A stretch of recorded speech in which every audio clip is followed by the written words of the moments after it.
In this video, we will be looking at one more fluke, that is liver fluke of dog and cat. That is nothing but the liver fluke of carnivores. The name is opisthorchis tenuicoillis. The host, as in the name it says, liver fluke of dog and cat. The host are dog, cat, fowl, pig, and man. The location of the fluke is bile duct and rarely in intestine and pancreatic duct. We need to remember the location of the fluke is in the bile duct. Therefore, this is called as the liver fluke of the dog and cat. Now, let us look at the intermediate host. There are two intermediate hosts. Whenever we are reading regarding the intermediate host, just remember whether there is a one intermediate host or two intermediate host. Always in the trematodes, the first intermediate host will be the snail. So, the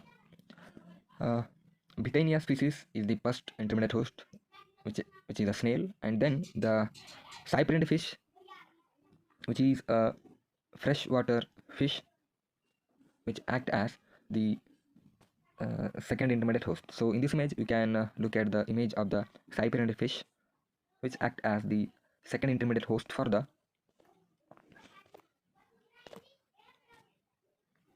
opisthorchis tenuicoillis. Now in the morphology, one important thing is that the bladder of the fluke is, that is nothing but the excretory bladder is typically Y-shaped. So this is the important thing we need to be remember with respect to exams.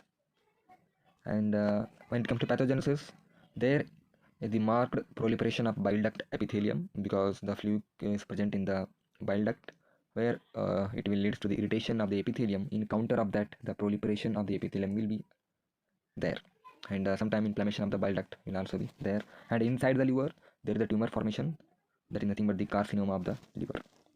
Now, clinical signs such as the abdominal pain, it is because the liver is present obviously in the abdominal area, so the pain is there. And the diarrhea. Diagnosis is by just diagnosing the X in the feces, and treatment is the simple deworming with the albendazole or the praziquantel, and one can control the fluke by avoiding feeding only the cooked fishes to the dogs and cats, because the second intermediate host of the fluke is the cyprinid fish, so they host the trematode. Therefore, the fish act as the source of contamination to the dogs and cats. This is about the control aspect. Now, in next video we'll look at some other fluke. Until then, thank you.